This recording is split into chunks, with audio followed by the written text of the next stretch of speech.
Buenos días. Ánimo. Estamos comenzando la semana y nos va a ir muy bien a todas, a todos. Hay que tener mucha fe. Bueno, pues vamos a informar. Primero, como siempre, el quién es quién en los precios. Después, sobre la ayuda humanitaria a Chile, a Turquía, a Siria. Y el tercer tema es el informe que se da también los lunes sobre el avance en la construcción del Tren Maya. Y al final, los otros videos que se presentan los lunes. Y posteriormente abrimos para preguntas y respuestas. Entonces, vamos con Ricardo Sheffield. Buenos días, señor presidente. Muy buenos días a todas y a todos ustedes. ¿Quiénes quieren el precio de los combustibles? Tenemos que, con corte el 9 de febrero, el precio de la mezcla mexicana de petróleo fue de $68.21 por barril. Por tanto, el incentivo fiscal en esta semana para la gasolina regular es de 49.5%, el incentivo fiscal a la premium de 28% y el incentivo fiscal al diésel de 52.4%. El promedio la semana pasada del litro de regular, 22 pesos con 2 centavos. El promedio de la premium, 24 pesos con 17 centavos y 23 pesos con 55 centavos el promedio del diésel. Las tres marcas más careras la semana pasada, Redco, Oxogas y Petro 7. Estas dos cadenas ahora se nos treparon a las más caras, Oxogas y Petro 7. Normalmente estaban a la mitad de la tabla, y las más económicas, las aliadas de los consumidores, la semana pasada fue Rendy Chicas, G500 y Total. Vamos a ver ahora por regiones y tomando en cuenta el margen, tenemos que la más cara es de Valero en Zapopan, Jalisco, un precio al público de 24 pesos con 26 centavos, y estos sí se pasaron de rosca con su margen, 5 pesos con 22 centavos de margen. Es el margen más alto que me ha tocado ver desde que presentamos los precios. Yo no sé en qué están pensando estos señores. De franquicia Pemex, vean la diferencia, 15 centavos de margen, es la más económica en Tuxtla Gutiérrez, Chiapas, 21 pesos con 8 centavos.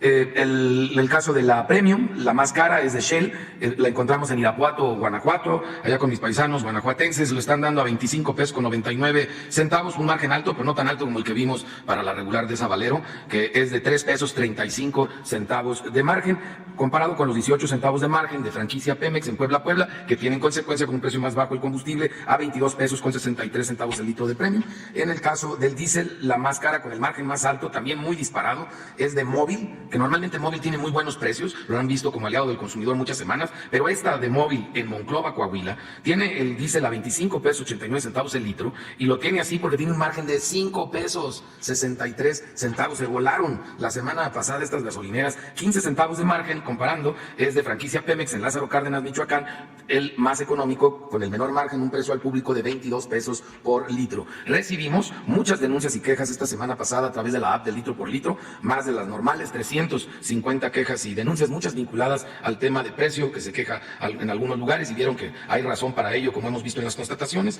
y realizamos 281 visitas de verificación o constataciones.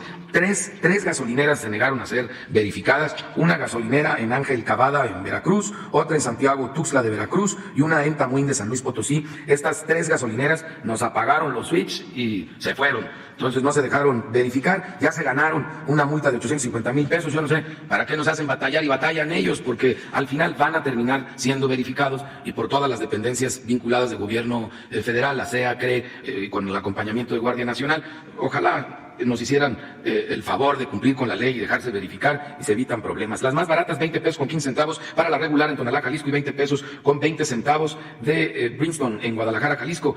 Una de ellas de Valero, fíjense para que vean la diferencia entre una que da buen precio y otra que se pasa de rosca. Y las más caras, 24 pesos con 77 centavos de franquicia Pemex en Talpa de Allende, esta cara muchas veces a lo largo de los años, y otra de Valero también entre las caras, 24 pesos con 18 centavos en Zapopan, Jalisco. De las más baratas en la Premium, 21 pesos con 78 centavos de franquicia Pemex en Ixtlahuán, Veracruz, y 22 pesos con 19 centavos de G500 en Veracruz. Las más caras, 26 pesos con 99 centavos de Shell en Naucalpan, aquí en el Estado de México, y 26 pesos con 66 centavos de franquicia Pemex en Talpa de Allende, Jalisco, otra vez. Y las más baratas para el diésel, 20 pesos 99 centavos de Valero en Pachuca, Hidalgo, y 21 pesos con 50 centavos en Cadereyta, Nuevo León. Y las más caras del diésel, 25 pesos con 89 centavos de franquicia Pemex en Santiago Papasquiaro, Durango, y 25 pesos con 79 centavos de G500 en Villa de Tutepec, Oaxaca. Seguimos también revisando el tema de los servicios sanitarios sanitarios que estén limpios y de preferencia que no los cobren. Vamos a ver ahora el gas LP con corte el 8 de febrero, el precio internacional convertido a kilos y a pesos fue de 22 pesos con 74 centavos,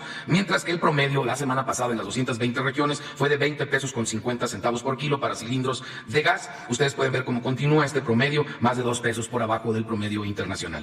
Y el mismo 8 de febrero, el precio internacional convertido a litros y a pesos, 12 pesos con 30 centavos, mientras que el promedio de las 220 regiones fue de 11 pesos con 7 centavos. Sigue habiendo aliados de los consumidores que dan por abajo del precio máximo en sus regiones. Es el caso de Sociedad Cooperativa en Allende, Coahuila, que lo tiene a 10 pesos con 50 centavos el litro, cuando el precio máximo es de 11 pesos con 13 centavos, casi un peso por abajo. Y hay otros ejemplos en Jalisco, en Veracruz, en el Estado de México y en Nuevo León. En el caso de cilindros de gas, un aliado del consumidor que da por abajo del precio máximo es Gas Butepep de Zapotlanejo, Jalisco, tiene un precio al público de 20 pesos con 71 centavos, cuando el precio máximo de la zona es de 21 pesos con 50 centavos. También hay ejemplos en el Estado de México, en Veracruz y en Guanajuato. Realizamos 823 visitas o constataciones y tuvimos 7 infracciones, una báscula inmovilizada y dos instrumentos de medición inmovilizados, como un 3.4% de cilindros en mal estado. No se olviden de revisar la parte inferior del cilindro que no esté picado, y si está picado no se lo reciban a ese distribuidor, regresen el cilindro. Hay más proveedores en todos los mercados, no solo hay uno. Vamos a ver ahora los 24 productos de la canasta básica, donde tenemos que el más caro en la zona centro es Walmart Express, en la Álvaro Obregón, aquí en la Ciudad de México, tuvo los 24 productos en 1,035 pesos con 20 centavos, mientras que la opción más económica en esta zona, los mismos 24 productos, Soriana Hiper, en Plaza Las Américas de Querétaro, en 918 pesos con 70 centavos. La semana pasada, en la zona centro-norte, el más carero fue la Central de Abastos de Durango, que eso les gusta hacer los más careros en esa zona desde hace varios meses, en 1,042 pesos con 60 centavos la canasta, mientras que la más económica fue Mega Soriana en Guadalajara, en Zapopan, Jalisco, 918 pesos con 30 centavos. En la zona norte, el más carero, Central de Abastos de Monterrey, en Monterrey, Nuevo León, a 1,124 pesos el paquete, mientras que Soriana Hiper, otra vez Soriana, que bien, aliado de los consumidores, en Chihuahua, tiene el paquete en 913 pesos con 10 centavos. Por último, en la zona sur-sureste, en la semana que concluyó, la Central de Abastos de Mérida sigue siendo la más carera de la zona, en Mérida, Yucatán, a 1,114 pesos con 26 centavos, estos 24 productos para una familia de 4, una semana completa, mientras que Soriana sigue siendo aliado de los consumidores. En Acapulco, Guerrero, tuvo el paquete, por cierto, el más barato en todo el país, 855 pesos con 40 centavos, bien por Soriana. Y toca informar sobre remesas. El año pasado, un año récord histórico otra vez, en el cual las heroínas y héroes, paisanos nuestros desde los Estados Unidos, remitieron dólares a mamá y a esposa acá en México, y se volvieron a superar, no solo de manera mensual, sino anual, todos los registros de años anteriores. Ustedes pueden ver en la gráfica cómo ha sido en un aumento continuo las remesas que se reciben de esas héroes y heroínas que apoyan a sus familias acá en nuestro país. Y la mejor manera de mandar envíos en efectivo en ese mes fue Ulink, que por los $350, que es la remesa promedio, fueron 6,611 pesos con 50 centavos, porque no cobró comisión y tuvo un buen tipo cambiario, de los mejorcitos, 18 pesos con 89 centavos, mientras que el peor para envío de efectivo fue Pagafón Smart Pay, que nos dio 6,385 pesos con 20 centavos, cobró una comisión de $10, muy alta, la comisión más alta en el mercado, y un tipo cambiario bajo, 18 pesos con 78 centavos. Y para depósito a cuenta, la mejor opción otra vez Ulink, 6,611 pesos con 50 centavos, igual, y la peor, Cloud Transfer Services, que nos dio 6,385 pesos con 20 centavos, porque cobró también una comisión de $10 y un tipo cambiario de 18 pesos con 78 centavos. Mañana es Día del Amor y la Amistad, recuerden, regalen afecto, no lo compren. Bueno, antes de continuar, queremos decir que está con nosotros Mara Lezama, gobernadora de Quintana Roo. Omitimos presentarla y nos da mucho gusto que nos acompañe. Entonces, continuamos con el tema de la ayuda humanitaria. Con su permiso, señor presidente, buenos días, señora gobernadora, distinguidos invitados y colegas secretarios y secretarios. Respecto a la situación Turquía-Siria, ya se considera que, desde luego, el sismo ocurrido en esa región es el más grave del que se tenga memoria en el último siglo. Hay ya un poco más de 35,000 muertos, 85,000 heridos, de los cuales 31,643 son en Turquía y 4,300 son en Siria. Nos ha instruido el señor presidente que en lo relativo al apoyo a Siria se estableciera contacto con la Organización de las Naciones Unidas, cosa que se hizo, y ha dispuesto el presidente que México haga una donación de $6 millones que se depositarán en cuanto nos den la cuenta bancaria. Esto depende de una oficina de Naciones Unidas a cargo de asuntos humanitarios. Desde luego están ya desde hace varios días en la región y estas cifras que les acabo de dar son confirmadas por la ONU, para darnos una idea de los impactos en Turquía y en Siria. Entonces haremos ese depósito el día de mañana, como se ha dispuesto, y por lo que hace a la presencia de Turquía, pues el secretario de la Defensa nos va a presentar en un momento más el informe actualizado de este día. También comentarles brevemente que a las 9 de la mañana se inician las conversaciones entre el ELN y el Gobierno de Colombia. Entre otras cosas, por eso me voy a tener que retirar. Y esas conversaciones, México es el facilitador, es uno de los países facilitadores y garantes para buscar que haya diálogo entre esas partes, solicitado así por ambas partes, el Gobierno de Colombia y el ELN. Muchas gracias. Con su permiso, señor presidente, vamos a informar sobre la Fuerza de Ayuda Humanitaria de México en Chile. La primera lámina, por favor. Aquí tenemos la manera en que está integrada estas brigadas mixtas de combate al fuego, 300 elementos, 10 brigadas trabajando en 6 comunas, en dos regiones allá en Chile. Los resultados, la siguiente, por favor, que han tenido en estos 6 días de trabajo, han evacuado a 120 personas a lugares seguros, han dado 151 consultas médicas, el personal de médico que va acompañando a la Fuerza de Ayuda Humanitaria, 600 hectáreas han sido sofocadas de guardarrayas, ya estableciendo 200 kilómetros para evitar que siga avanzando el incendio y confinarlo en determinadas áreas para poder atacarlo.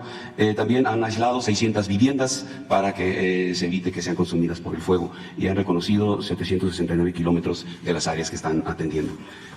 Aquí tenemos unas fotografías de ese trabajo que está realizando la Fuerza de Ayuda Humanitaria de México en Chile y unos videos de ese mismo trabajo. Adelante, por favor, sobre la Fuerza de Ayuda Humanitaria de México en Turquía. La primera lámina, aquí, la conformación de la fuerza, recordarla nada más rápidamente, 93 elementos de la Secretaría de la Defensa, 37 de la Secretaría de Marina, 15 de la Cruz Roja y 5 de Relaciones Exteriores, que fueron trasladados con una aeronave de la Fuerza Aérea Mexicana y 12 elementos de tripulación. Desafortunadamente falleció uno de los canes de la Secretaría de la Defensa Nacional, allí en el trabajo, el can Proteo, donde en días pasados. Tenemos un video, bueno, primeramente las fotografías, aquí adelante. Tenemos las fotografías de los trabajos que están realizando y un video en donde se da la información de todas las actividades, la que se desarrolló en el último día y un acumulado de lo que lleva de trabajo la fuerza. Por favor, el video.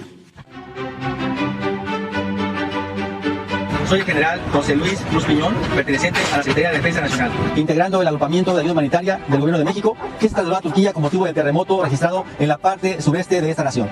Este agrupamiento se encuentra integrado con personal de la Secretaría de Defensa Nacional, Secretaría de Marina y Cruz Roja Mexicana. Los resultados obtenidos en esta jornada son: una persona rescatada con vida, 14 cuerpos de personas fallecidas recuperadas, 23 consultas médicas, 14 metros cúbicos de escombro removido, haciendo un total a la fecha de 4 personas vivas rescatadas, 29 cadáveres de personas fallecidas, 72 consultas médicas, 41 metros cúbicos de escombro y 3 toneladas de material diverso recibido en un centro de acopio. Es así como la representación del pueblo de México muestra su solidaridad con las personas afectadas por este desastre natural en la región de Turquía. Es todo. Muy buenos días, con su permiso, señor presidente. Como cada lunes, ahora informamos de manera integral sobre el tramo 5 Sur. El tramo 5 Sur se ubica en el estado de Quintana Roo y se extiende por 67.7 kilómetros de Playa del Carmen a Tulum. En cada uno de estos 2 puntos del Tren Maya contará con estaciones para el ascenso y descenso de pasajeros en la estación de Playa del Carmen y en la estación de Tulum. El tramo 5 Sur es singular porque más del 60% de la vía será viaducto elevado. Lo protegerá el suelo para proteger el suelo kárstico, cenotes, cavernas y ríos subterráneos de la zona. De esta manera específica, destaca el puente atirantado de alrededor de 290 metros de longitud que permitirá salvaguardar la cueva Garra del Jaguar. Para la vía en el tramo 5 Sur se requerirán 1.484.000 metros cúbicos de balasto, 240.000 durmientes y 14.000 toneladas de riel. También se construyen más de 50 obras complementarias, como pasos de faunas y pasos vehiculares, así como una subestación tractora, que es parte de la obra para dar suficiencia eléctrica al Tren Maya y seguridad a la península de Yucatán. Los empleos generados hasta ahora por la obra en el tramo 5 Sur son más de 6.500, sobre todo mano de obra local. Con el programa de mejoramiento de zonas arqueológicas se intervienen los sitios de Tulum y Muyil, además de rescatar y conservar 4 sitios nuevos: la cueva Garra del Jaguar, la cueva de las Manitas, donde existen pinturas rupestres, la cueva 8 Balas y el complejo arqueológico denominado Pamul II. La protección de la riqueza arqueológica va de la mano con la responsabilidad ambiental. Por eso, el tramo 5 Sur comprende también la apertura del Parque Nacional del Jaguar, que en 1.000 hectáreas resguardará la flora y fauna del lugar, lo cual se suma a la reforestación del programa Sembrando Vida. En el tramo 5 Sur del Tren Maya abrirá puertas a la grandeza humana y natural, cultural del sureste mexicano. Es cuanto, presidente. Joao. Buenos días a todos. El tramo 5 Sur se reparte por 3 subtramos entre el tramo 5 Sur. Al Montecristi, México, corresponde el tramo 5 Sur A, que tiene una longitud de 27 kilómetros y una estructura mixta entre un viaducto o distintos viaductos con terraplén. La longitud de los viaductos que corresponde al tramo A es de 18 kilómetros y 760 metros, permitiendo eso una permeabilidad muy importante en términos sociales, pero más importante en términos de la fauna y de la flora. Esta solución mixta de que todos tenemos en el tramo 5 Sur permite una interacción absolutamente nula con el entorno geofísico que existe en el contexto del tramo 5 Sur en términos de suelo. La estructura de viaducto está constituida por traves de desde 7.5 metros, bien como 6 traves por cada módulo de esas mismas desde 7.5 metros. Aquí vemos ya la construcción y la realización y la terminación de parte del viaducto, bien como el procedimiento constructivo que requiere, como podemos observar, una cantidad muy significativa de equipos y de estructura humana para poder llevar a cabo esta obra de ingeniería de altas especificaciones técnicas. Una obra de este tipo, con estas características de especificaciones técnicas de tanto requerimiento, requiere un equipo de recursos humanos bastante capacitado, bastante motivado, de un número muy significativo, porque estamos trabajando en un contexto de 24 horas por día, 7 días a la semana. Entonces, en la generación de empleo directo e indirecto en el tramo 5 Sur A, tenemos ya hoy cerca de 6.500 empleos con una elevada especificación técnica y una capacitación que nos genera el cumplimiento de las mejores reglas de seguridad y de capacitación del mundo. Para eso necesitamos e instalamos un campamento in situ para permitir que estas mismas personas y nuestros colaboradores puedan tener todas las condiciones de higiene, salubridad y de confiabilidad y de capacitación suficiente para poder mantener a su motivación, su foco y su energía en el cumplimiento de esta obra de esta magnitud.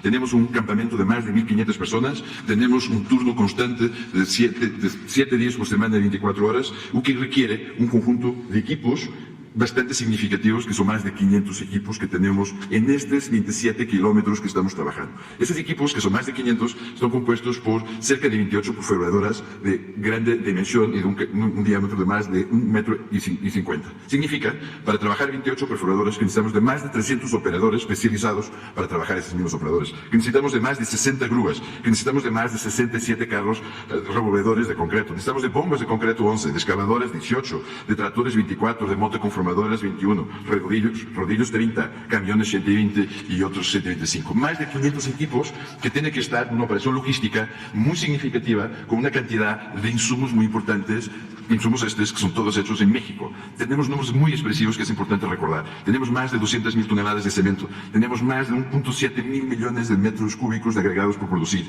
tenemos más de 112.000 toneladas de acero, tenemos 128.000 metros cúbicos de balastro, 6.667 toneladas de riel y 97.483 piezas de dormientes. Todo esto es para resultar en un producto terminado de la estructura de viaducto, a donde se van a construir en sitio, como podemos observar en las imágenes, que se está construyendo en sitio, sin tener una afectación en el entorno turístico de la zona a donde estamos trabajando, más de 6.288 piezas de traves, más de 41.920 piezas de prelosas, 1.449 cabezales, 786 diagramas, 1.048 losas, 3.147 piezas de pilas de cementación. Para que tengan una idea, una pila de cementación por cada equipo de los 28 que acabé de referir a trabajar 24 horas es una pila al día por cada equipo. Es la dimensión de la logística de esta misma obra. No hay obra, si hay respecto al medio ambiente, no hay obra si podemos cumplir con la obligación social y cumplimiento de mejores reglas medioambientales. Por eso tenemos 5 surtes de distintos viveros, y en nuestro caso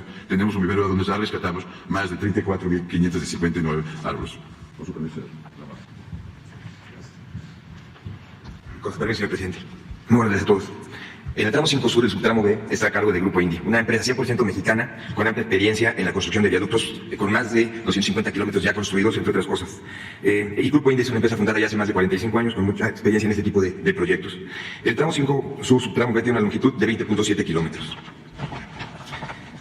A la fecha, se están generando 5.600 empleos durante la construcción de la obra, indirectos e indirectos. El 80% de la mano es de la obra de la región, así como se está especializando a la gente para poder tener los operadores necesarios para los grandes equipos especializados en estos tipos de trabajos.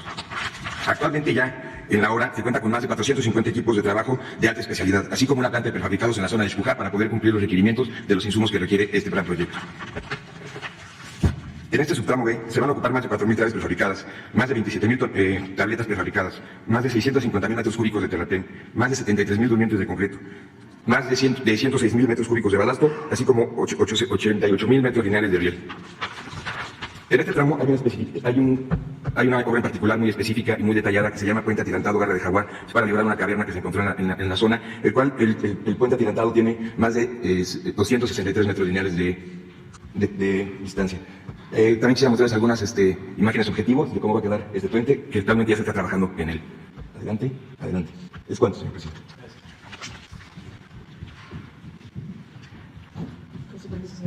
Buenos días a todos. El tramo ITA está construyendo el tramo 5 Sur C. Es un tramo de 19.7 kilómetros que, como lo explicó mi colega Joao Pereira de Motengil, el suelo tiene una complejidad que obliga a la construcción de ciertos viaductos. Este tramo incluye aproximadamente 9 kilómetros de viaducto. Incluye también 9 pasos de vehiculares y de fauna y la estación de Playa del Carmen. Este tramo conecta Playa del Carmen con Puerto Aventuras en el estado de Quintana Roo. Tenemos ya una planta de prefabricados que será donde estaremos produciendo todas las estructuras para los viaductos. En este tramo se han generado 5.000 empleos directos e indirectos y ya hemos dado 7.000 horas de capacitación a los trabajadores que nos apoyan en este tramo. En el tramo utilizaremos aproximadamente 422 máquinas mayores y menores y habremos construido, al final una vez construido, habremos puesto 1 millón de metros cúbicos de tierras, 163.000 metros cúbicos de balasto, 300.000 metros cúbicos de concreto, 96.000 toneladas de acero de refuerzo, entre otros. Y el tramo igualmente incluye el rescate de flora. Se han rescatado a la fecha más de 13.600 plantas y 26 individuos de fauna, y tenemos ya un vivero donde además se plantan más de 1.500 plantas nuevas que se utilizarán para la rehabilitación de 100 hectáreas de terreno. Muchas gracias.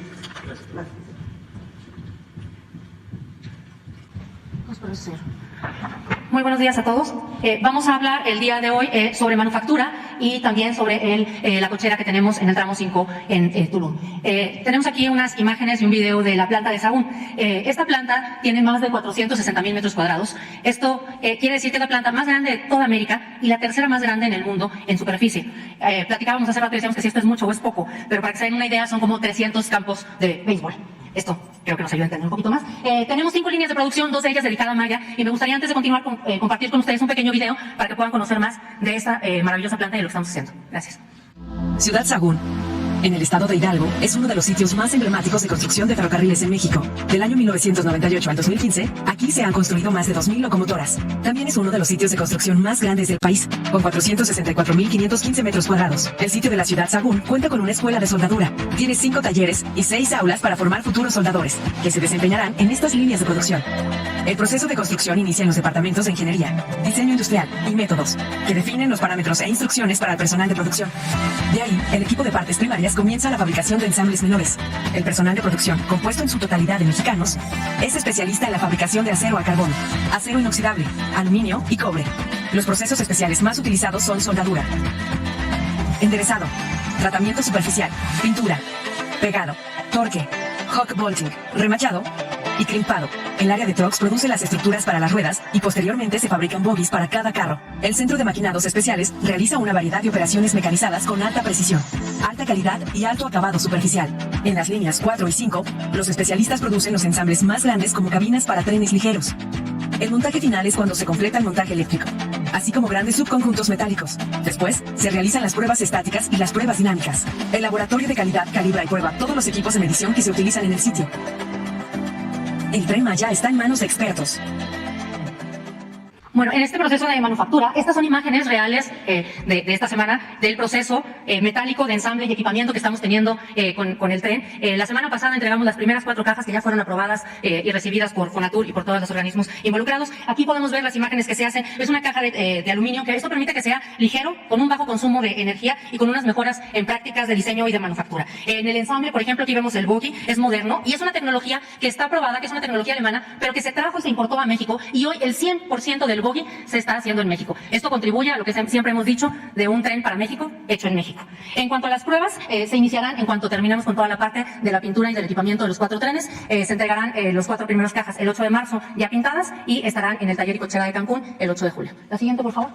Esta es una composición. Muchas veces nos preguntan cuántas partes tiene un coche de un tren. Un coche de un tren tiene, en este caso, más de 6.400 partes distintas. De estas cuales hay más de 2.500 que se fabrican completamente aquí en México. Estamos hablando de que son, en el caso de los trenes que tienen 4 coches, hay que recordar que hay unos de 4 y otros de 7. En el caso de 4 coches, 2 son trenes motriz y 2 son trenes remolque. Y aquí, bueno, algunos de los elementos que componen cada uno de los coches. La siguiente, por favor. En cuanto al taller y cochera de Tulum, es un taller y cochera de más de 14.8 hectáreas. Esto, como lo hemos dicho en otras ocasiones, contribuye a que se pueda tener la superficie necesaria para poder cumplir con los planes de expansión y de crecimiento. Hay hoy en día 7 hectáreas de ocupación con 12 vías, de las cuales se tiene 8 vías para el estacionamiento de trenes, una vía ladero con conexión para la vía general, una vía mango para maniobra de los trenes y vía también de lavado para los trenes. Y bueno, aquí también se tiene una serie de datos sobre terraplén, saneo, hormigón, etcétera. Todo esto que contribuye a estos números que estamos hablando de una generación de empleos locales en la parte de la construcción y también en la operación, que será 24/7. Muchas gracias.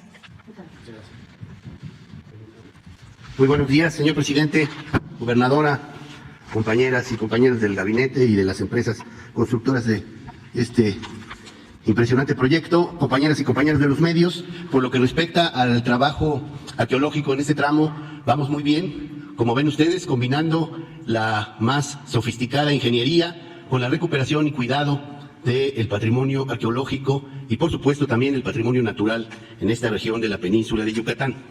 En el caso del tramo 5 Sur, se ha concluido la prospección arqueológica, es decir, la identificación de los vestigios que han de ser conservados y recuperados, y llevamos alrededor del 50% de las tareas de excavación y recuperación de el material arqueológico que nos vamos encontrando a través de las propias excavaciones. Hasta el momento se han registrado y recuperado 7.188 estructuras y vestigios de carácter inmueble.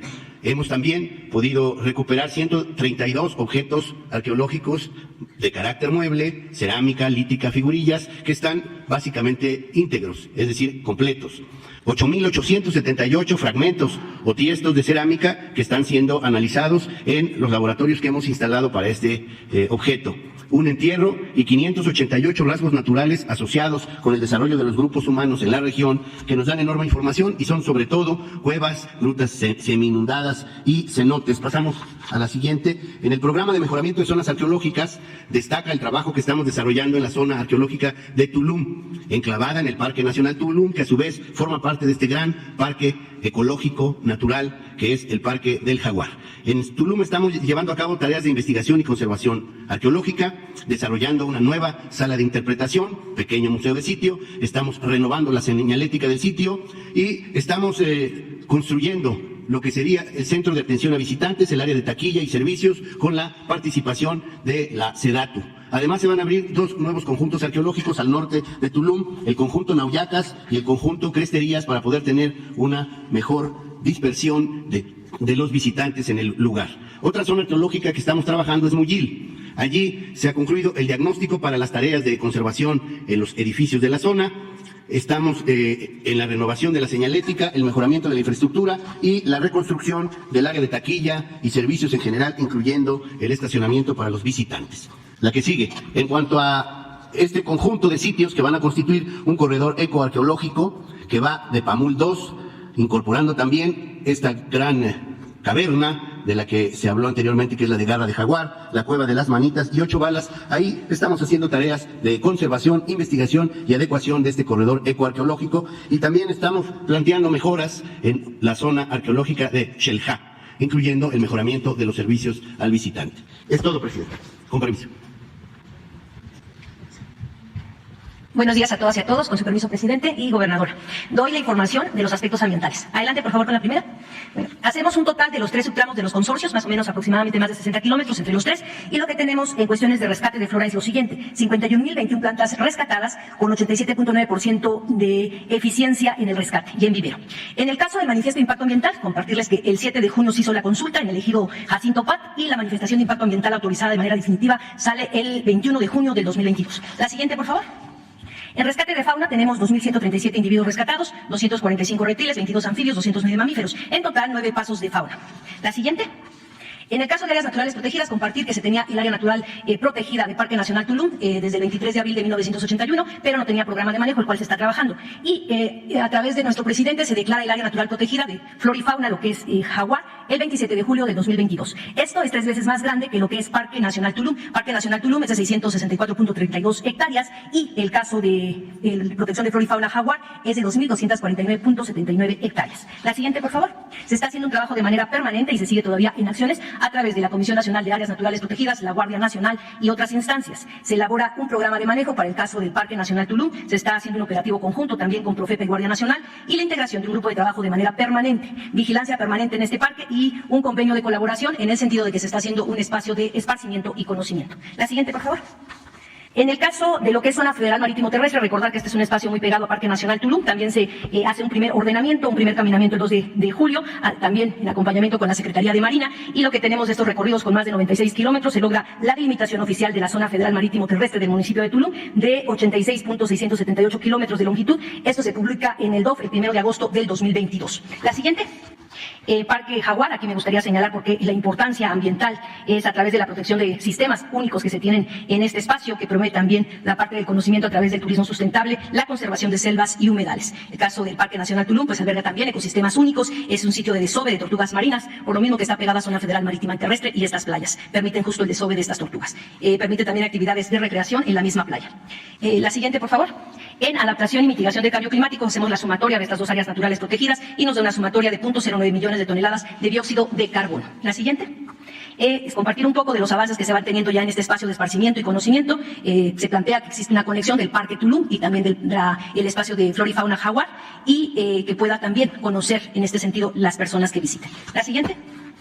En el potencial de mitigación por electrificación de este tramo, el 5 Sur, tenemos un potencial de traslado de pasajeros de 0.143 y el cambio nodal de carga de 0.022, lo que nos da un total de 0.165. Recordar que este tren sustituirá el uso de vehículos de combustión interna para el traslado de pasajeros y para el movimiento de carga. La siguiente, por favor, y la última.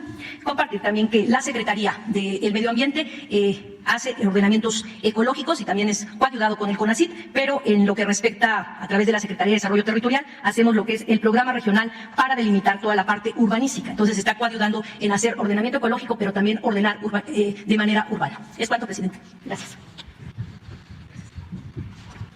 Muy buenos días a todas y todos, gracias a quienes nos ven a través de las redes sociales, a través de la televisión abierta. Muy en especial felicidades a todos aquellos que trabajan en las ondas hercianas, en la radio, hoy en el Día Mundial de la Radio. Gracias por acompañarnos. Con su permiso, señor presidente. Hace casi un mes y medio, el 22 de diciembre, las y los quintanarroenses tuvimos el honor de ser sede de la conferencia mañanera en lo que será siempre la capital de nuestro bello estado, Chetumal. Por cierto, el primer barrio mágico del país y la cuna del primer mestizaje en México. Ahí habrá una estación del Tren Maya también. Ese día, presidente, a nombre del pueblo de Quintana Roo, agradecí su apoyo por la inversión histórica que el gobierno de México está haciendo en nuestra entidad.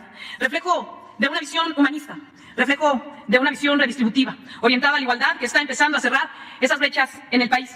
Una inversión, y por supuesto me refiero al Tren Maya, que será determinante para que finalmente el éxito turístico se refleje en el bienestar de las familias quintanarroenses. Incluso en esas zonas, en esas comunidades tan alejadas, en donde las familias de generación en generación pasan este maravilloso arte de urdir hamacas, de tejer blusas, como la que traigo puesta hoy en Ixpichil, de hacer miel, de tallar madera.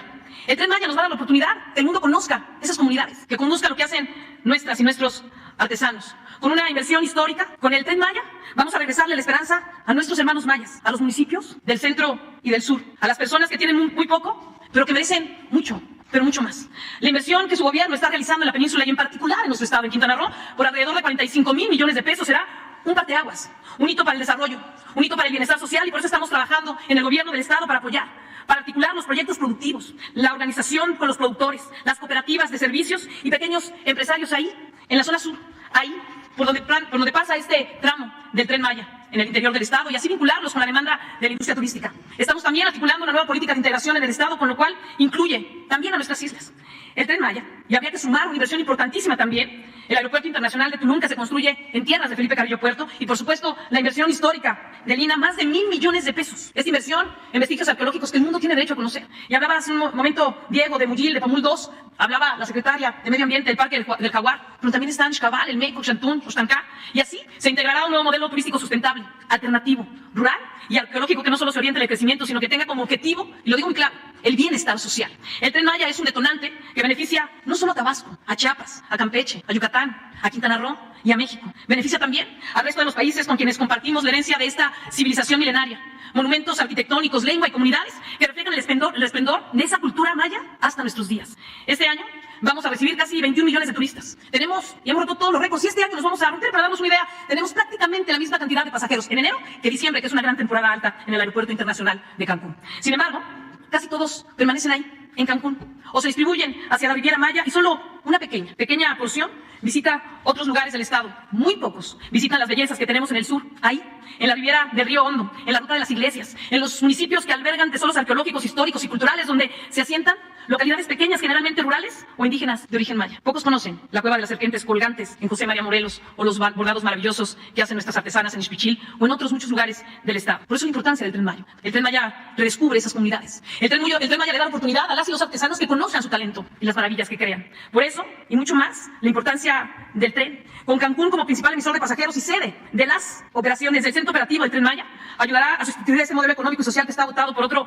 de equilibrio entre el medio ambiente y el crecimiento económico y el desarrollo social, que beneficiará a comunidades como Neuxcán, como Leona Vicario, como Puerto Morelos, como Felipe Carrillo Puerto, en donde, les decía, se construye el nuevo Aeropuerto Internacional de Tulum. El sur de nuestro estado recibirá un gran impulso con la apertura de Xcaval, que también lo ha comentado muchas veces Diego en este espacio, que competirá con los principales destinos arqueológicos del mundo. Sin duda, un aliciente para millones de turistas que están ansiosos por descubrir la magia de la cultura maya, escapar quizá del bullicio de las ciudades y la oferta turística centrada en sol, playa y vida nocturna. Estos son proyectos fundamentales para el desarrollo de nuestro estado, para lo cual, con el consenso de generar bienestar y cerrar brechas de desigualdad, estamos construyendo un nuevo acuerdo para el bienestar y desarrollo de Quintana Roo, al cual se están sumando todos los sectores, desde las autoridades mayas, líderes sociales de comunidades originarias, hasta hoteleros, comerciantes, trabajadoras, trabajadores, grupos de mujeres e inversionistas, todas y todos con una convicción de que no podemos considerar un éxito una industria turística millonaria cuando está rodeada de pobreza y precariedad salarial, y que por tanto no puede haber progreso sin justicia. Con el tren vamos a hacer justicia, vamos a cortar las brechas de desigualdad. Este nuevo acuerdo, que tiene como brújula al humanismo mexicano y el principio de que por el bien de todos, primero los pobres. Sí, sabemos, señor presidente, que orientar los destinos, esos distintos intereses de la sociedad, sobre todo los económicos, hacia el bienestar social, no es sencillo. Estamos enfrentando en nuestro estado también algunas resistencias, fuerzas que se oponen al mandato popular y no quieren dejar sus privilegios, y les quiero decir que con su ejemplo, señor presidente, ha sido determinante para no claudicar en nuestras convicciones y seguir luchando por los intereses del pueblo. No queremos inversiones que solo extraen la riqueza de Quintana Roo, pues el principal destino turístico del mundo tiene que tener a la población mejor alimentada, con la mejor educación y el mejor sistema de salud del mundo entero. También es justo reconocer que pese a esas resistencias hemos encontrado un amplísimo consenso social para trabajar unidos y unidas por una profunda transformación en Quintana Roo, pues la esperanza, acompañada de acciones, genera confianza y participación. Junto a una política de austeridad y supresión de privilegios, este año atenderemos las causas de las violencias, ejerciendo el mayor presupuesto social de la historia. Designaremos 2,000 millones de pesos del presupuesto ordinario para programas y acciones sociales, y contaremos además con un fondo especial para el fortalecimiento de la seguridad, mejorando las capacidades de la policía y ampliando la coordinación con las Fuerzas Armadas y la Guardia Nacional, que siempre nos ayuda y que tanto nos ayuda.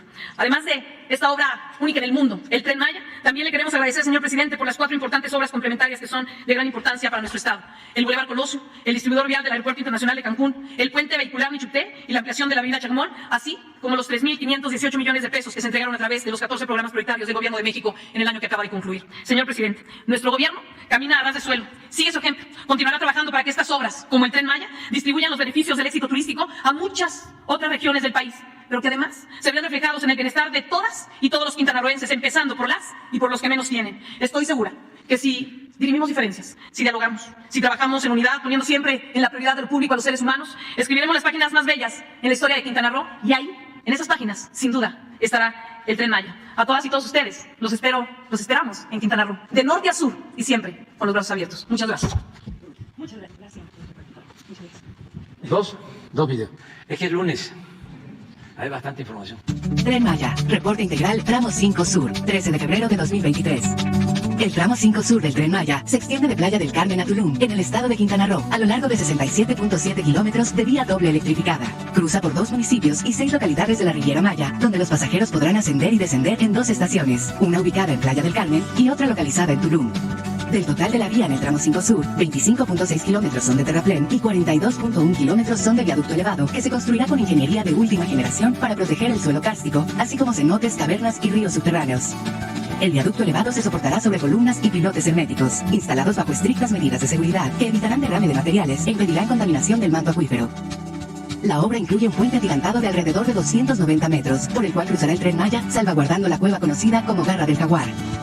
El tramo 5 Sur comprende más de 50 obras complementarias, como pasos de fauna y vehiculares, así como una base de mantenimiento para la vía en la zona de Chemuyil. También se prevé una subestación tractora, como parte de la infraestructura que se construye para conectar al Tren Maya con la red eléctrica y dar seguridad energética a la península de Yucatán. El armado de vía en el tramo 5 Sur requerirá 1.464.000 metros cúbicos de balasto, 240.000 durmientes y 14.000 toneladas de riel. Hasta ahora se han generado 6.500 empleos en esta parte de la ruta del Tren Maya, sobre todo con mano de obra local. A través del programa para el mejoramiento de zonas arqueológicas, se intervienen sitios como Tulum y Muyil. También se trabaja en el rescate e investigación de 4 nuevos sitios: la Cueva Garra del Jaguar, la Cueva de las Manitas, donde existen pinturas rupestres, la Cueva 8 Balas y el complejo arqueológico denominado Pamul 2. Quienes desciendan del Tren Maya podrán admirar estos sitios a través de senderos ecoarqueológicos, donde la grandeza cultural va de la mano con la riqueza natural. En la zona de Tulum avanza el proyecto del Parque Nacional del Jaguar, una superficie de 1.000 hectáreas para resguardar vestigios arqueológicos, la flora y fauna del lugar y mejorar la experiencia de visitantes. A este Parque Nacional se suman acciones como la reforestación del programa Sembrando Vida, que son parte de la responsabilidad ambiental de la obra del Tren Maya. En el tramo 5 Sur, los pasajeros del Tren Maya disfrutarán lugares de naturaleza deslumbrante, propios de la Riviera Maya, como cenotes y playas paradisíacas. También contarán con el calor humano de la región, que es parte de la grandeza humana del sureste mexicano. Faltan 311 días para la inauguración del Tren Maya en diciembre de 2023. La Comisión Nacional del Agua informa el avance de la construcción de la presa Santa María, Río Baluarte, Sinaloa. La presa tiene un avance físico del 81.5%. En la zona del cauce se concluyó la conformación de distintos paneles de la pared moldeada. Asimismo, en la cortina se continúa con la colocación de diferentes tipos de materiales, de los cuales se tiene un acumulado de 4.650.000 metros cúbicos, de un total de 7.750.000 metros cúbicos. También se realiza la colocación de concreto en el plinto. En la cara de la cortina, aguas arriba, se avanza en el habilitado y colocado de acero de refuerzo y de concreto, utilizando la cimbra deslizante.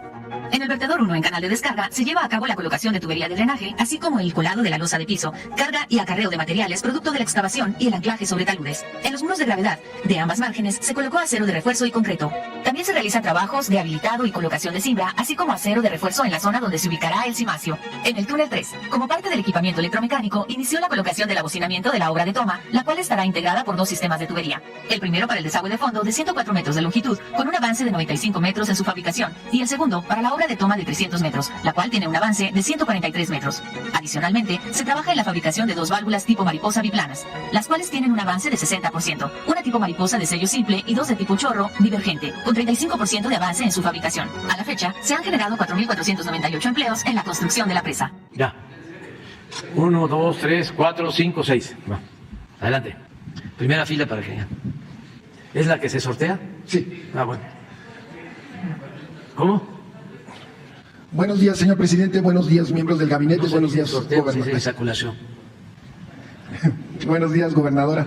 Eduardo Esquivel Ancona, SDP Noticias. Mi primera pregunta es, que fueron mis vacaciones el año pasado, asistí a no sé por qué llegué hasta allá, a las ruinas de Aque. Son unas ruinas que están en el municipio de Tixcocop, pero tuvieron una grandeza en los años de 700 de nuestra era, una gran grandeza, pero en estos momentos se necesitaría como un rescate y sería una zona de gran valor para el Tren Maya. Hay un paradero en Tixcocop y está muy cerca también de la estación de Izamal. Los pobladores de la región están muy contentos con el Tren Maya, pero les gustaría mucho que se pudiera hacer un rescate de estas ruinas de Aque, porque son maravillosas, y no solo tiene ese atractivo en las ruinas de Aque, hay una hacienda que fue Hacienda Nequenera. Esta hacienda se hizo por encomenderos para la explotación de esa zona de los mayas, y luego fue una zona nequenera, una hacienda nequenera, y actualmente sigue produciendo enequén. Es de las poquísimas que siguen haciendo enequén, y con las máquinas de hace más de 100 años. Y tiene otra forma que también los pobladores quieren que se rescate. Hay un SACB, un camino blanco, que va de las ruinas de Aque hasta Izamal. Entonces, una parte ya se abrió, se rescató, pero del lado de Izamal, pero falta que se abra todo. Y los pobladores dicen que eso sería algo muy bueno como turismo y de cultural, si se pudiera hacer unas vías que le llaman Cahuil, creo que sí, que es como se transportaban el enequén en la zona maya. Son unos rieles muy delgaditos que van y se hacían con una mula. Obviamente que ahorita no se haría con una mula, y que pudieran ver cómo eran las diferentes ecologías, la fauna que hay en esa zona, en ese tramo, que son 40 kilómetros de ese SACB, y cómo podría ser, pues, ver cómo era la agricultura en los mayas, cómo se sembraba el maíz con las terrazas y muchas cosas. Entonces, mi pregunta sería, ¿qué posibilidades hay de este rescate de la zona arqueológica de las ruinas de aquí, ese SACB, y pues desarrollar lo que están pidiendo la población de esa zona? Esa zona pues está muy cerca del paradero de Tixcocop, entonces sí sería ahorita estaba viendo lo que presentó la gobernadora de cómo se pueden en los diferentes paraderos ir a visitar zonas arqueológicas. También hay un cenote muy bonito en esa zona, entonces pues está completo, pero habría que tener un presupuesto para rescatar esto. Sería mi primera. Sí, mire, toda la región está llena de vestigios arqueológicos, de zonas arqueológicas, muchos sitios, en todo el sureste. Es una de las regiones, si no es que la región cultural, arqueológica más importante del mundo. Es todo un descubrimiento. Estamos hablando de una nación cultural, artística, y hablo de nación porque en la época prehispánica se calcula que esa región fue habitada por mucha gente, se habla hasta de millones de personas. ¿Quién es el experto, el que conoce más sobre esto? Pues es Diego. ¿Qué es lo que puedo decir yo? Que tenemos un plan. Tuvimos que decidir sobre qué sitios arqueológicos se trabajaban ahora y cuáles iban a quedar pendientes, porque estando el tren ya van a empezar a surgir demandas, necesidades de rehabilitación de otros sitios arqueológicos. Se está avanzando bastante, pero ahí tenemos Valladolid, bueno, antes Chichén Itzá, Valladolid, Esdalán. ¿Por qué no explicas lo que tenemos en esa zona, que es prácticamente Yucatán, todo? ¿Y qué tenemos hacia adelante? Por ejemplo, ¿cómo dejamos pendiente la isla de Campeche? Claro. Sí, bueno, efectivamente hay miles y miles de sitios arqueológicos en la península de Yucatán y en general en el área maya mexicana. Tenemos registros que, pues, insisto, nos hablan en toda esta área de más de 10,000 registros arqueológicos que ahora se están incrementando con los estudios y las tareas del salvamento arqueológico. De las zonas arqueológicas abiertas al público en el área tenemos alrededor de 45, sin considerar las que están en la parte media y sur de Chiapas. Solo en la parte más cercana a la ruta del Tren Maya se escogieron 26 para que pudiéramos concentrar recursos y, como bien ha dicho el presidente, pudiéramos plantearnos un programa de continuidad. Hemos también recogido las inquietudes de diversas comunidades que quieren trabajar en sus sitios y vamos a estar en contacto con ellas. Vamos a ver si podemos conseguir recursos adicionales de otras fuentes para poder ir trabajando estas zonas. Vamos a considerar muy particularmente este sitio de ruinas de Aque, que ya conozco bien. Por lo que respecta a todo este tramo, particularmente el tramo 3 y la parte de Yucatán del tramo 4, vamos a intervenir en el Promesa, Ekbalam, que es una hermosa ciudad maya antigua, cercana a Valladolid. Vamos a intervenir Chichén Itzá, en donde se va a hacer un gran proyecto de reordenamiento, investigación, conservación de estructuras y apertura de un área muy interesante que se conoce como serie inicial o Chichén Viejo. Vamos a trabajar Sivichaltún, en donde vamos a reconfigurar el museo de sitio para la comprensión de lo que es la cultura maya del norte de la península, y vamos a trabajar, como ya se ha presentado aquí, 8 sitios que corresponden a la ruta PUC, Uxmal, Cabá, Sayil, Labná, Oxquintoc y otras zonas que también corresponden a esta ruta, que podrá constituir entonces un atractivo muy importante porque seguramente favorecerá la pernocta de los visitantes. Vamos también a hacer trabajos con comunidades como las que usted refiere, periodista, trabajos para dar lugar a museos comunitarios. En Jalachó ya lo tenemos planteado y probablemente con las comunidades de Aque, Tixcocop podremos también trabajar en paralelo estos museos de sitio que permiten exhibir toda esta riqueza de los vestigios arqueológicos que hemos podido recuperar y muchos también que la gente mantiene, que la gente tiene registrados con el INAH y mantiene en custodia, de manera que estos museos comunitarios también serán al mismo tiempo espacios para la identidad y el orgullo de pertenencia de las comunidades mayas del presente y al mismo tiempo para que se pueda favorecer la visita y la derrama turística en sus regiones. Es todo. Muchas gracias. En una segunda pregunta, señor presidente, México tiene un gran compromiso de bajar las emisiones de contaminantes en un 35% para el 2030. Estamos viendo, platicado con expertos, y pues quisieran saber qué se está haciendo para el biogás. El biogás es importante porque es una forma de desechos orgánicos, poderlos hacer energía limpia y renovable. Hay varias cuestiones. En las pasadas administraciones se daban certificados de certificados de que se estaba produciendo con energías limpias, pero les daban los certificados, ¿verdad? Y luego ya olvidaban el proyecto, y esto serviría mucho para las zonas donde se podrían hacer este tipo de proyectos de hacer biogás y usarlo para electricidad y para pues como sustituto de gasolinas, pero limpias, como ya se hace en Michoacán, en Zitácuaro, hay una empresa que con desechos de nopal hacen biogás para como gasolina. Entonces, pero esto podría ser muy bueno para las zonas donde hay granjas porcícolas o pecuarias, porque estos desechos de los animales sirven para hacer, entonces ya no se contaminan los cielos y los suelos de las comunidades, y esto sería muy bueno. ¿Qué se está haciendo para hacer?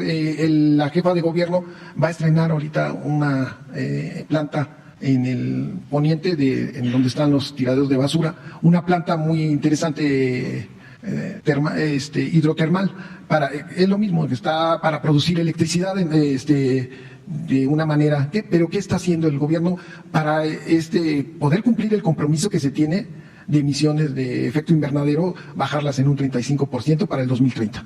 Bueno, pues aquí está María Luisa, que elaboró el documento para comprometernos a la disminución de contaminantes que tienen como fuente pues energías no renovables, básicamente fósiles. Tenemos un plan, vamos a decir, integral, que comprende el impulso de varias fuentes de generación de energía renovables, limpias, y ella tiene la información. A ver si puedes explicar. Gracias, presidente. Comparto un poquito de las NDC. Este es un compromiso que hace México para el 2030 y sí se ratifica que nosotros aumentamos como gobierno federal al 35%. Eso es muy bueno. Pero ¿cómo lo vamos a trabajar? Principalmente hablamos de 4 rubros, de 4 estrategias. A mí me gustaría basarme en una, que es en base a cuestiones que tienen que ver con la naturaleza. Se llama soluciones basadas en la naturaleza. Prácticamente voy a hablar de 4 elementos que estamos trabajando ahí en esas soluciones basadas en la naturaleza. Una es este programa bellísimo que es Sembrando Vida. Sembrando Vida, como ustedes bien saben, es el programa de reforestación más grande, reforestación social más grande del planeta Tierra. Estamos hablando de la siembra de 1.100.000 plantas, los cuales inició en 2019 y en 2020. Con eso se está planteando que se mitigue en millones de toneladas de dióxido de carbono, de 17.8 millones. Esto es lo que sería en sumatorio. Recordar que las plantas empiezan a crecer y en ese sentido la estabilidad que tendrán, más o menos hasta el 2030, esto es lo que podrá aportar. Y la otra solución que es muy buena y que también se está tomando muy en serio por parte del Gobierno de México a través de la instrucción de nuestro presidente es crear más áreas naturales protegidas. La creación de áreas naturales protegidas nos lleva a un cuidado y conservación de la naturaleza. Compartir que somos el 5º país más megadiverso del planeta Tierra. Esto nos lleva a que tengamos tipos de flora y fauna, solo que lo tenemos en esos ecosistemas de nuestro país, nos lleva a un compromiso y a un cuidado. En este sentido, recordar que ya llevamos 185 áreas naturales protegidas, con eso se cuida aproximadamente 90 millones de hectáreas, aproximadamente serán el 10% de estas hectáreas son superficie terrestre, y sí me gustaría compartir que a través del trabajo que estamos haciendo con mucha seriedad en este gran proyecto que es el Tren Maya, estamos impulsando diferentes áreas naturales protegidas.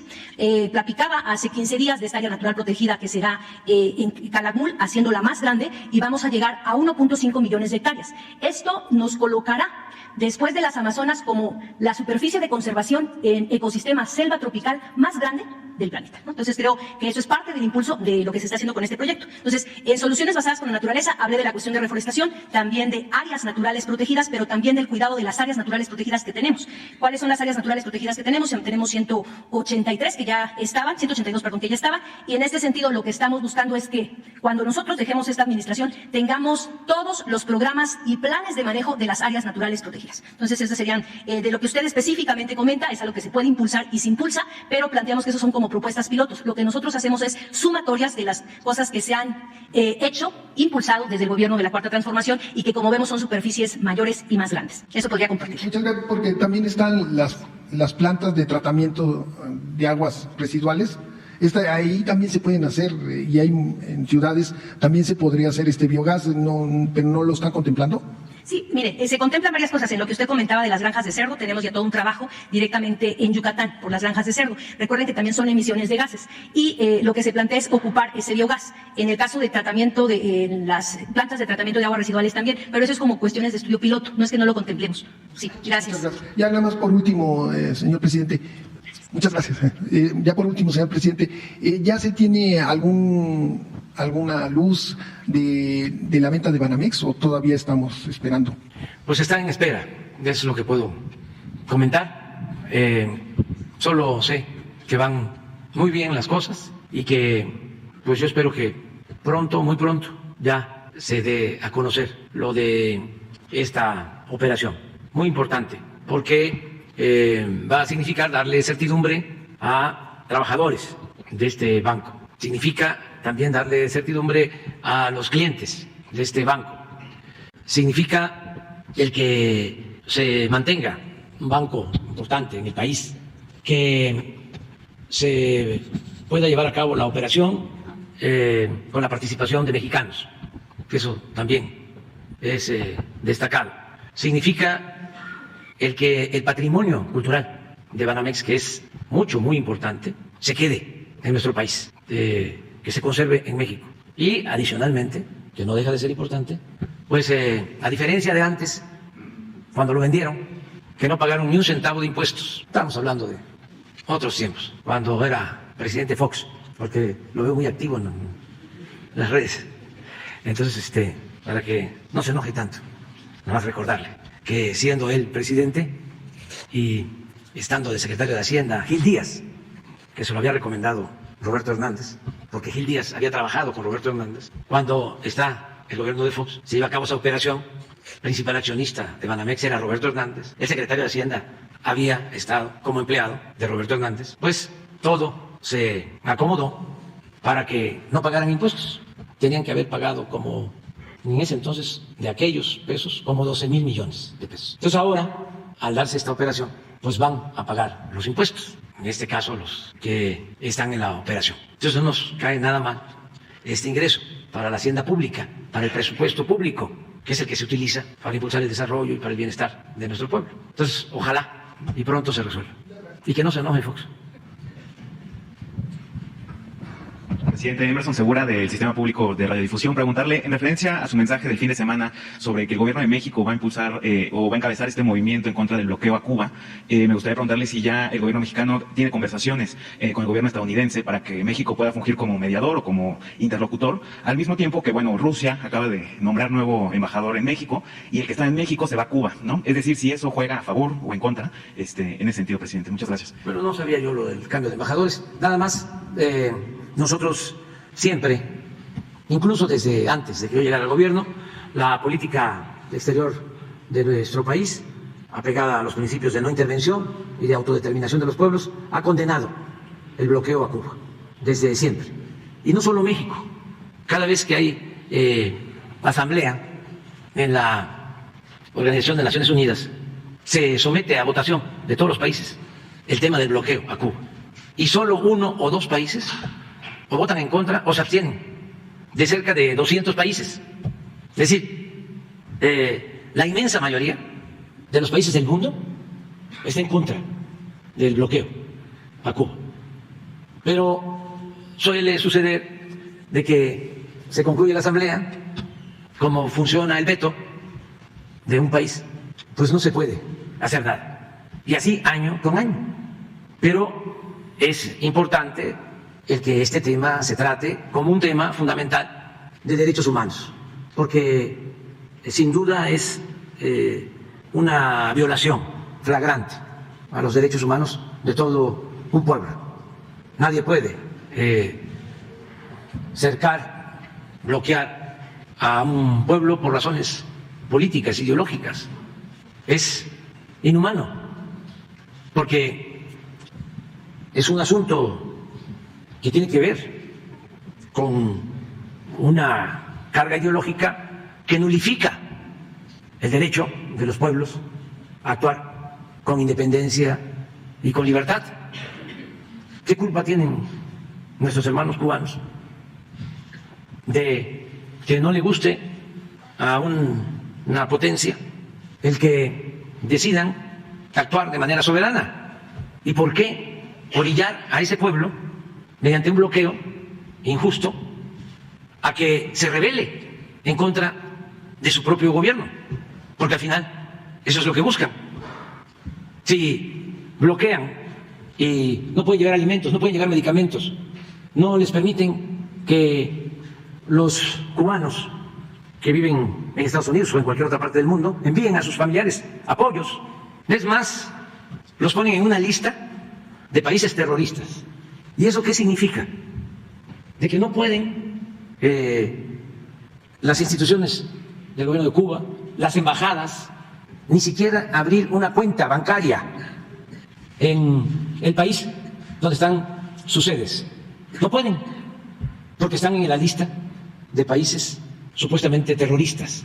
Todo un exceso, es realmente contrario a las libertades, es una ofensa a la Estatua de la Libertad, a las dignidades humanas. Eso, en vez de ayudar a la imagen de Estados Unidos, lo digo con todo respeto, le afecta. ¿Cómo se va a estar hablando de democracia y de libertades cuando se actúa de esa forma? Washington decía que ningún país podría o debía aprovecharse del infortunio de otros pueblos. Y todo esto también por politiquería, porque hay cubanos en Estados Unidos, dirigentes que llegan a ser hasta senadores y que tienen esta bandera de impedir que se le dé un trato humanitario al pueblo de Cuba, a su propio pueblo, porque ellos obtienen beneficios con esa política. Se encaraman en los cargos públicos, son diputados, son senadores y son empresarios exitosos y con mucha influencia en Estados Unidos, pero a costa del sufrimiento de todo un pueblo. Entonces, por eso nosotros vamos a hacer gestiones, trámites para buscar un acuerdo. Cuando el presidente Obama se avanzó, hubo un acuerdo, intervino hasta el Papa Francisco. Bueno, visitó el presidente Obama Cuba, se mantuvieron las cosas en mejores términos. Sin embargo, al cambio, con el presidente Trump, esa política de acercamiento retrocedió y fue cuando pusieron a Cuba en la lista de los países terroristas. Imagínense eso, ninguna justificación. A ver, los estudiosos, ¿se puede acusar con elementos, con pruebas a Cuba de promover el terrorismo? No. Al contrario, Cuba ha ayudado para la pacificación en Colombia y en otros países. Pero a ver, ¿cuáles son los hechos? Las pruebas. Nada. Pura carga ideológica, interesada, pura politiquería o política electorera para obtener votos y obtener concesiones.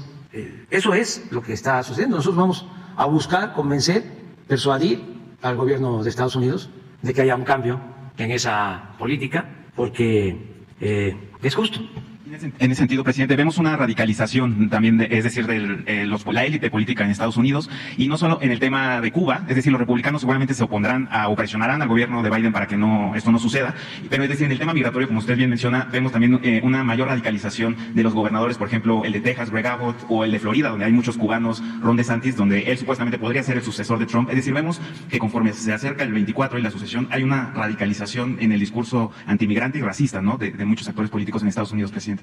Pues yo creo que le tienen que medir bien, porque cada vez hay más ciudadanos estadounidenses conscientes de que se debe de buscar una política que sustituya lo que fue la doctrina Monroe, que en vez de aplicar una política hegemónica de intervencionismo, se busquen relaciones de cooperación, de desarrollo y de amistad con todos los pueblos. Y cada vez hay más gente que piensa eso. Lo mismo en el tema migratorio. El maltrato a migrantes no se permite. Estados Unidos se convierte en una gran nación por los migrantes. Además, es un doble discurso, porque se van a necesitar trabajadores. Estados Unidos no tiene fuerza de trabajo suficiente, ni Canadá. Y estamos viendo, y eso nos da mucho gusto, y ojalá lo tomen en cuenta estos políticos irreflexivos e irracionales, oportunistas. Estamos viendo que están dando resultados algunas políticas que está llevando a cabo el presidente Biden en materia migratoria. Lo puedo probar. A ver si Marcelo me envía la gráfica sobre flujos migratorios, ¿sí? Porque están dando oportunidad a que los que quieren ir a Estados Unidos puedan, mediante un trámite, obtener una especie de visa de trabajo. Y a partir de que toman esa decisión, miren lo que está pasando. Así venía. Estamos hablando como de 200,000. Estos son deportados, 250 en total. Estos no mexicanos, que es la línea amarilla, esto se incrementó mucho por la migración de hermanos venezolanos, colombianos, ecuatorianos, nicaragüenses, cubanos. Y aquí tomaron la decisión de establecer este mecanismo de becas, de visas temporales. Y miren lo que se produjo. Aquí fueron 24,000 visas temporales para venezolanos. Nosotros lo percibimos porque teníamos todo el istmo lleno de hermanos venezolanos y de otros países. Pusimos campamentos con brigadas médicas y se daba alimentación. Al momento que toman esta decisión, pasa esto. Entonces, esto es ordenar el flujo migratorio. Esta es la opción. Entonces, usar de bandera, porque vienen las elecciones, lo migratorio, pues no es más que politiquería. Estos somos nosotros, aquí también estamos bajando. Aquí se debe, aquí están los representantes, las representantes de las empresas, que les pueden decir que ya está escaseando, cuando menos en el sureste y en todos lados, la mano de obra.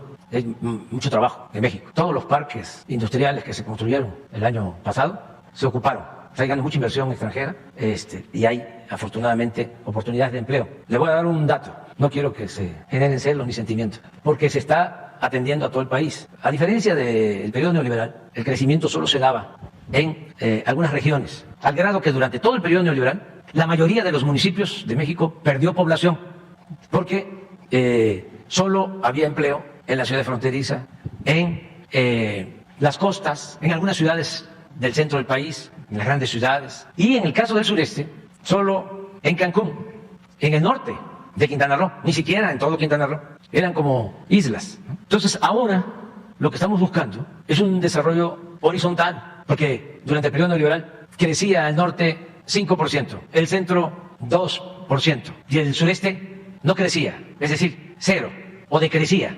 Por eso el promedio nacional era 2, pero todos los estados del sureste, con excepción de Quintana Roo, no crecían. ¿Qué pasó el año pasado? ¿Quiénes fueron los dos estados del país que más crecieron? Tabasco y Quintana Roo, como 12%. En el caso del empleo, lo mismo. Entonces, por eso, la gente, que es nuestro propósito, tiene posibilidad de trabajar, de vivir, de ser feliz, donde nació, donde están sus familiares, sus costumbres, sus culturas. Es también lo que le planteamos mucho al gobierno de Estados Unidos, que no se puede con muros, militarizando las fronteras, resolver el problema de la migración. Si la gente no va a Estados Unidos por gusto, va por necesidad. Entonces, si se ayuda a Centroamérica, si se ayuda a toda la América Latina, como se hizo con el plan del presidente Kennedy, de la Alianza para el Progreso, pero eso tiene más de 50 años, y desde entonces no se invierte nada en América Latina, en el Caribe. Esas son las propuestas que deberían de hacer estos políticos. oportunistas, que es muy fácil decir, vamos a militarizar la frontera, vamos a poner muros, buscando el aplauso.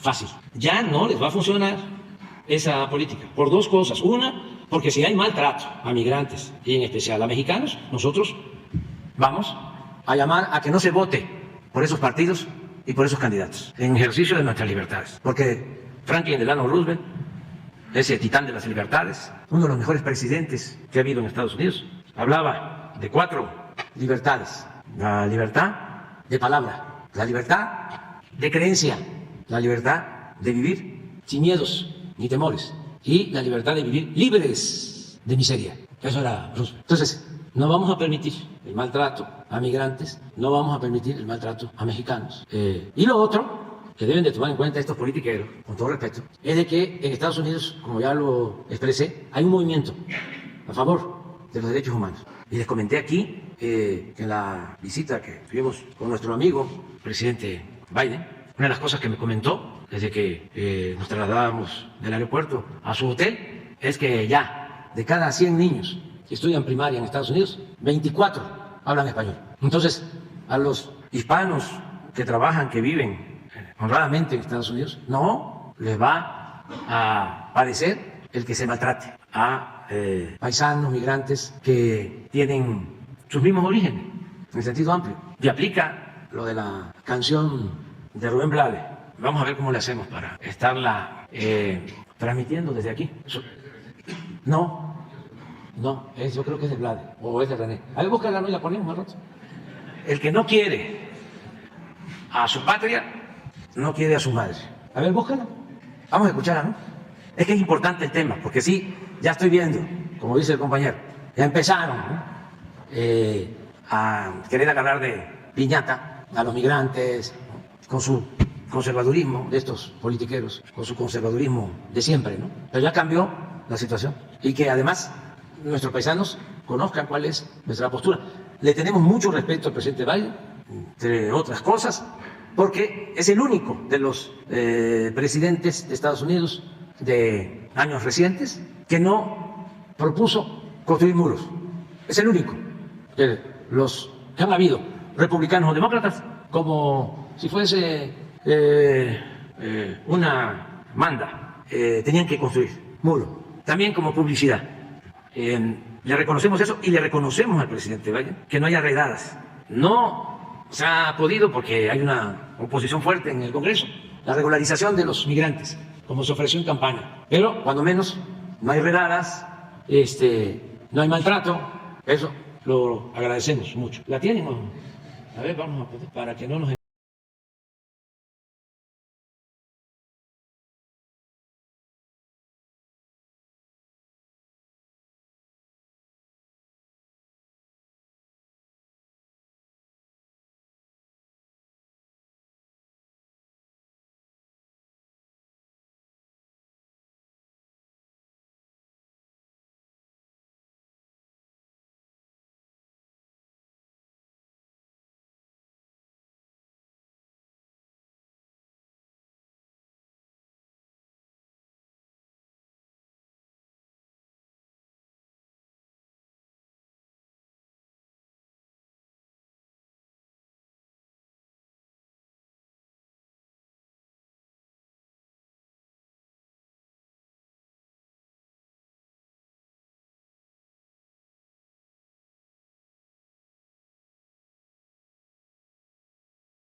Adelante. Del corporativo Imagen del Golfo y el que publica el diario del Istmo y el periódico Imagen de Veracruz. Presidente, durante las últimas semanas se han dado varios casos de jóvenes intoxicados y en algunos casos requiriendo atención hospitalaria en diferentes partes del país por el consumo de clonazepam. Esto debido a un reto que se ha vuelto viral a través de red social TikTok. La empresa dueña de TikTok tiene una versión china, su país de origen, que se llama Douyin. Sin embargo, la diferencia es que en China esta red social, su uso está prohibido para menores de 14 años por un lado y por el otro funciona con un algoritmo diferente que favorece la difusión de contenidos educativos y limita la difusión de contenidos que no contribuyen al mejor desarrollo de la sociedad. Presidente, el Gobierno de México ha considerado establecer normas que obliguen a las diferentes redes sociales que tienen presencia en el país para que transparenten los algoritmos con los que funcionan y evitan que se esté manipulando la difusión de contenidos en un sentido que no sea benéfico para los mexicanos, específicamente para los niños y jóvenes que suelen ser los más vulnerables. Sí, vamos, mañana es la reunión de salud o es... Sí, ¿te parece que nos den una respuesta los responsables de salud, el doctor Alcocer y Hugo López, sobre esto en particular? Okay. Él habló de algo que tiene que ver, bueno, que se está tratando ahora de una droga que estimuló mucho el consumo de fentanilo. Sí, pero vamos a aprovechar que van a estar para que ellos nos informen sobre esto. Conforme se acercan los tiempos electorales y a partir de que se conocen a los posibles candidatos para sucederle a la presidencia, algunos gobernadores de Morena han hecho público y notorio su preferencia por algunos de ellos o ella. Y más aún, de los 8 estados que en el 2024 eligen a nuevo gobernador, hay algunos gobernadores que muestran sin recato quién es su favorito o favorita para sucederle en el gobierno estatal. Señor presidente, ¿qué opinión le merece y le parece correcto o considera que puede generar señales contrarias a la neutralidad que como funcionarios deberían mantener? Pues yo pienso que deben de manejarse con prudencia y tenerle confianza a la gente, porque va a ser el pueblo el que va a decidir. En el caso de los candidatos que surjan de nuestro movimiento, ya se definió, no puedo yo hablar de esto, pero está en los estatutos. Bueno, Mara es gobernadora de Quintana Roo, muy buena gobernadora, pero antes fue candidata. Y para ser candidata se sometió a una encuesta. A varias. Pero bueno, así fue que surge Mara como candidata, nadie la impone, no hay dedazo. ¿Quién sabe cómo le van a hacer los del bloque conservador? Si va a ser encuesta, si va a ser un grupo, ya ven cuánta influencia tiene Claudio X González y los machuchones, ¿no? Pero bueno, ese es otro asunto. En el caso del movimiento nuestro, un partido al que yo pertenezco, pero tengo licencia, porque ahora gobierno para todos, pues ahí ya en el estatuto está establecido que es con una encuesta, es un cuestionario que se hace, está aprobado, ya no hablemos que científicamente, técnicamente, que una buena encuesta es el reflejo, es una muestra de lo que está pensando la gente, los ciudadanos. Si se hace una muy buena selección, una muestra, y las preguntas que ya sabemos, ¿lo conoces? ¿No? A todos se pone en la lista, si los conocen, qué opinión tienen, buena, mala, regular, si lo consideran honesto, honrado, honradón, como diría el maestro, o corrupto, si está cercano a la gente, si le gustaría, o cuál de ellos le gustaría que fuese el candidato, si votaría por él o por ella, y ahí sale quién es quién. Entonces, nadie debe estar pensando, ningún político sensato o auténtico político, en que va a poder manipular. Ya lo de la publicidad, de que vístete de esta manera y ponte moco de gorila, ríete, afílate un colmillo que está muy grande, abraza, ¿no?, a la gente, di estas frases, porque les dan hasta los lemas. Yo les aconsejaría a los candidatos que no les hagan caso a los publicistas, no les ayudan. Es que los publicistas no dejan de pertenecer a una élite, no tienen conocimiento de cómo piensa el pueblo y por lo general menosprecian al pueblo. A mí me pasaba, yo llegaba cuando iba a grabar los mensajes y ya me tenían las tarjetas y pues lo que tenía que decir. Para empezar, puro tecnicismo, que la gente no entiende. Una jeringonza tecnocrática, ¿no? Que atropella, que atenta contra el lenguaje, contra el castellano. Pero se creen que con eso, con esas palabras técnicas, ¿no?, dan la imagen de sabiondos. Si hablan físico, como decían antes, pues así no los entiende la gente. Pues yo llegaba y veía las tarjetas, pues, ¿qué digo? Pues lo que les estoy planteando a la gente en las plazas, que no acepten lo que les ofrecen de migajas cuando hay elecciones. Pollos, patos, chivos, borregos, puercos, cochinos, marranos. O lo que es cierto, pues en ese entonces, ese avión no lo tiene ni Obama, que por cierto no lo hemos podido vender, porque es tan lujoso. Ahora que vino el presidente Biden le pedí que nos ayudara, y aprovecho para recordarle, no está viendo las mañaneras, pero a lo mejor le informa, que le mandábamos el avión y que nos mandaran aviones de carga, helicópteros para apagar incendios, que nos ayudara con eso. Me dijo que lo iban a ver. Entonces ahí está la posibilidad. Al avión se le está dando mantenimiento constantemente, está en perfectas condiciones. O lo de las despensas que reparten cuando hay elecciones, ¿no? Que decía yo que no aceptaran el frijol con gorgojo. Y esos eran los mensajes, y a la gente, pues eso le llega, porque esa es la realidad. Lo otro es, ¿qué dijo? Pues quién sabe. ¿Y a qué veniste? Pues me trajeron. ¿Y los mítines cómo eran? Muchísima gente, al grado que había carreo, y que si no se apuraban y había sol, cuando terminaba el mitin ya se había salido la mitad de la gente, y todos comiendo boli o paleta. Así era, ¿no? Entonces, pues que ya no estén pensando en esas cosas, que no desprecien o menosprecien al pueblo, que respeten al pueblo. La gente está más que consciente. México es de los países con menos analfabetismo político en el mundo. Es de los pueblos más conscientes. Tiene una vanguardia de millones de mujeres, de hombres conscientes, muy difíciles de manipular. Y lo estamos viendo. Miren las campañas, en radio, en televisión, los periódicos. Nunca se había visto. Ojalá y no entre por aquí, salga por acá. Pero estamos hablando que los ataques al presidente no se daban en la prensa de México desde hace 110 años, cuando menos. Y si no es cierto lo que estoy diciendo, que me desmientan.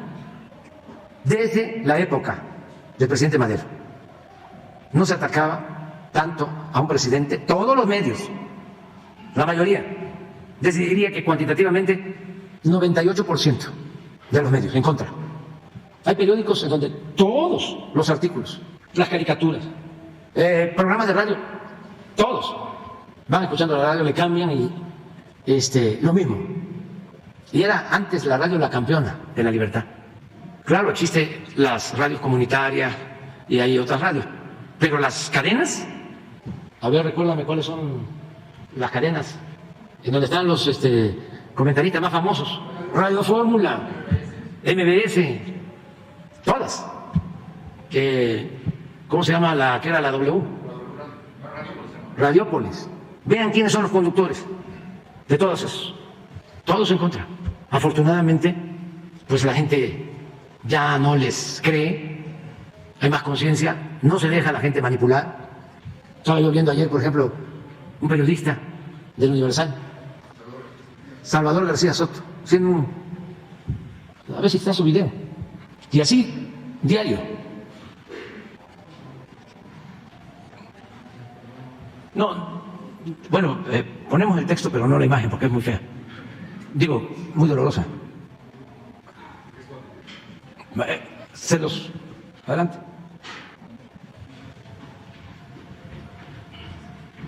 Dice, imágenes fuertes, se recomienda discreción, como si él fuese muy responsable. momento exacto de la ejecución del sacerdote Juan Angulo Fonseca, ocurrido en el Rancho La Soledad, en la delegación San Francisco de Asís, en el municipio de Atotonilco, Jalisco. Bueno, saca la imagen. Hoy me llamó la atención que los informes de seguridad no apareció y pregunté. La respuesta es que fue un asunto familiar, penosísimo, pero lo da a conocer como que fuese un ajusticiamiento de una banda. Pero eso es diario. Afortunadamente la gente ya está más consciente. ¿Que por qué le di el águila azteca del presidente Miguel Díaz-Canel? Hasta unos pseudo de izquierda son más conservadores que Claudio X González. Claudio es progresista en comparación con ellos. En otro tema, presidente, a 7 años de la detención de quien fue gobernador de Veracruz, Javier Duarte de Ochoa, algunos municipios veracruzanos han reclamado recursos retenidos durante el sexenio del expolítico priista y han promovido controversias constitucionales ante la Suprema Corte de Justicia de la Nación para reclamarlos. Las controversias acusan al gobierno estatal de no querer pagarlos, los adeudos, pese a tener los recursos, por lo que se solicitan que sea la Secretaría de Hacienda y Crédito Público la que haga los descuentos directos al Estado y los entregue a los municipios. Entre los demandantes se encuentran Misantla, Rafael Lucio, Tatatila, Tezuacán, Tlaliscoyán, Chinampa de Gorostiza, Tenampa, Tecolutla, Alto Lucero, Jusique, de Ferrer y Soledad Azompa. De acuerdo a lo denunciado por los alcaldes, en algunos casos los recursos fueron transferidos al Estado, quien se ha negado a pagarlos. En los municipios, presidente, estos solicitan su intervención para que se les regrese a cada uno de ellos los recursos que les corresponde. Y finalmente, presidente, quisiera aprovechar la presencia de la secretaria María Luisa Albores para agradecerle la intervención de la clausura de una serie de edificios en Jalisco por corrupción y preguntarle si hay avances sobre el relleno sanitario en Coatzacoalcos, Minatitlán y Nanchitlán. Bueno, Gracias, presidente. La primera pregunta, hay que ver si ya hay resolución de la Corte y si tiene que cumplir, si se ordena que se devuelvan estos fondos. Aquí la ventaja que tenemos, la garantía, es que por primera vez en mucho tiempo se tiene un gobernador honesto como Cuitlagua García, porque el principal problema de Veracruz durante mucho tiempo fue la deshonestidad de los gobernadores. Eso era lo que impedía avanzar en este estado tan importante de la República. Bueno, más que un estado, una república es Veracruz. Pero aquí aplicaba de que era mucho pueblo para tan poco gobierno y mucha corrupción. Entonces ahora es distinto. Cuitlagua es una gente honesta. Nada que ver con nosotros, para no hablar de nombres y apellidos. Nada que ver. Entonces, si hay esta resolución de la Corte, se va a cumplir, no hay problema. Hay que ver en qué términos viene, vamos nosotros a investigarlo y vamos a tomar en cuenta lo que estás planteando. Y acerca de lo otro, ¿sí? Como informamos en una mañanera referente a las matas, recordar que son 3 municipios. Y justo ayer me hizo llegar el gobernador que ya pudo salir en la Gaceta lo que es el decreto de creación de organismo público descentralizado, intermunicipal denominado Sistema Intermunicipal de Gestión Integral de Residuos Sólidos, Urbanos y Manejos Especiales. Para nosotros era muy importante como federación porque estamos trabajando con 3 municipios. Entonces está Minatitlán, Cozoleacac y Coatzacoalcos. Entonces era importante, salió el viernes y con esto vamos a avanzar bastante rápido y tendremos en tiempo conforme al cronograma presentado en la mañanera que el planteamiento era el cierre ordenado y inmediatamente hacer la apertura. Ya con este organismo que tenemos podremos hacer las gestiones consecuentes.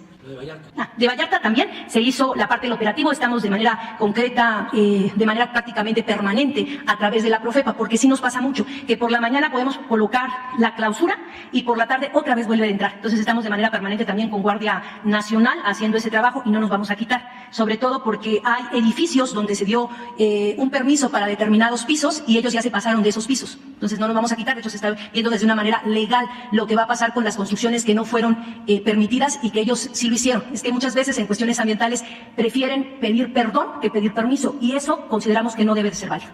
Y aprovechando que estamos hablando de Veracruz, ojalá y los jueces nos escuchen porque no han resuelto lo de una torre que hicieron en el malecón de Veracruz, en el centro histórico, en el malecón de Veracruz, detrás del Faro, donde despachó Venustiano Carranza, donde se firmó la ley agraria, se proclamó esa ley tan importante que le da derecho a los campesinos el 6 de enero de 1915. Bueno, muy cerca de donde se expidieron las leyes de reforma, de donde vivió Benito Juárez, donde firmó las leyes de reforma. Bueno, ahí, por corrupción, sin duda, se dio permiso para hacer un edificio. Imagínense, en el principal puerto del país, ahí está toda la historia de México, un adefesio. Y por influencias permitieron la construcción de esa torre. Y el INAH y el gobierno del Estado no han podido. No se trata de que la tiren, pero que la rebanen.